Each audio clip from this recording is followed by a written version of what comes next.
ಸರಿ, ಭೈರವ ಸಾಧನೆಗೆ ಮದ್ಯ ಮತ್ತೆ ಮಾಂಸವನ್ನೇ ನೈವೇದ್ಯ ಮಾಡೋದು ಯಾಕೆ? ಅದಕ್ಕೇನಾದ್ರು ಪರ್ಟಿಕ್ಯುಲರ್ ರೀಸನ್ ಇದೆಯಾ? ಯಾಕೆ ಹಾಗಾಗತ್ತೆ ಅಂತ? ನೋಡಿ, ಕೆಲವು ಸತಿ ಏನಂತೀವಿ, ಪ್ರಾಬ್ಲಮ್ಸ್ ಅನ್ನೋದು ನಾನು ಹೇಳಿದೆ ನಿಮಗೆ, ಅವರ ಆಫ್ಲೈನಲ್ಲಿ ಅವಾಗಲೇ ಹೇಳ್ತಾ ಇದ್ದೆ.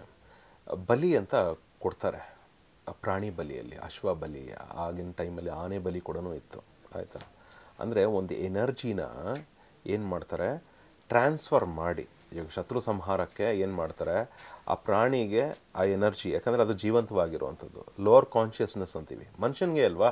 ಇವಾಗ ಅವನು ಒಂದು ಮನುಷ್ಯ ಜನ್ಮ ತೊಗೊಂಡಿದ್ದಾನೆ ಅಂದರೆ ಎಷ್ಟೋ ಜನ್ಮಗಳು, ಎಷ್ಟೋ ಯೋನಿಗಳನ್ನ ಅವನು ದಾಟು ಬರಬೇಕು. ಹೌದು, ಅದು ನಿಮ್ಗೆ ಗೊತ್ತಿದೆ.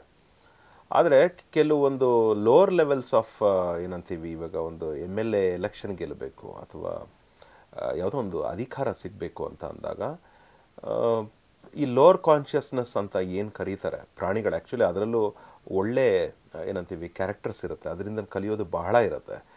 ಬಟ್ ಮನುಷ್ಯ ಅಂದಮೇಲೆ ಒಳ್ಳೆ ಬುದ್ಧಿನೂ ಇದೆ, ದುರ್ಬುದ್ಧಿನೂ ಇದೆ. ಆಯಿತಾ? ಎನರ್ಜಿನ ಅದಕ್ಕೆ ಟ್ರಾನ್ಸ್ಫರ್ ಅಂತ ಮಾಡಿ ಒಂದು ಅನಿಮಲ್ ಕಾನ್ಷಿಯಸ್ನೆಸ್ಗೆ ಅಲ್ಲಿ ಬಲಿ ಕೊಡ್ತಾರೆ. ಆಯಿತಾ? ಸೊ ಆಮೇಲೆ ಕೆಲವೊಂದು ಪ್ರಯೋಗ ಮಾಡ್ತಾರೆ, ವಾರಾಹಿ ಪ್ರಯೋಗ ಅಂತ ಎಲ್ಲ. ಅಂದರೆ ಕೆಲವರು ಏನಂತೀವಿ ಹಂದಿನ ಅದರಲ್ಲಿ ಏನೇನೋ ತುಂಬಿಸಿ ಒಬ್ಬರ ಮೇಲೆ ಮಾರಣಾಂತಿಕವಾಗಿ ಮಾರಣ ಅಂತ ಬರುತ್ತೆ ಆ ವಿಚಾರ ಅಲ್ಲಿ.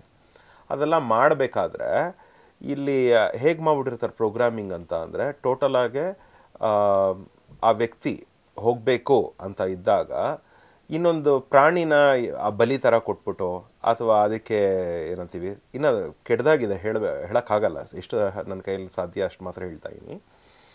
ಅಂಥದ್ದನ್ನೆಲ್ಲ ಎಲ್ಲೋ ಒಂದು ನದಿಯಲ್ಲಿ, ಹರಿಯೋ ನದಿಯಲ್ಲಿ ಬಿಟ್ಬಿಡುವಂಥದ್ದು, ಅಥವಾ ಎಲ್ಲೋ ಸುಟ್ಟು ಹಾಕ್ಬಿಡುವಂಥದ್ದು.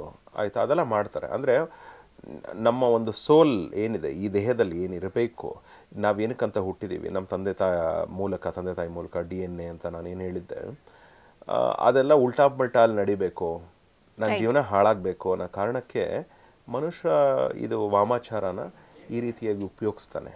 ಆಯಿತಾ? ಅಂಥ ಪ್ರಾಬ್ಲಮ್ಸ್ಗಳಿಗೆಲ್ಲ ಈ ಕೋಳಿ ಅಥವಾ ಮೇಕೆ ಅದನ್ನು ಬಲಿ ರೂಪದಲ್ಲಿ ಇದು ಮಾಡ್ತಾರೆ. ಆಯಿತಾ? ಒಳ್ಳೆ ರೀತಿಯಾಗೂ ಇದೆ ಬಲಿ. ಇನ್ನೊಂದು ರೀತಿ ಬಲಿ ನಾನು ಹೇಳೋದಲ್ಲ, ವಾಮಾಚಾರ ಪ್ರಯೋಗದಲ್ಲಿ ಯಾವ್ಯಾವ ಥರ ಬಳಸ್ತಾರೆ, ಯೂಸ್ ಮಾಡ್ತಾರೆ ಅಂತ.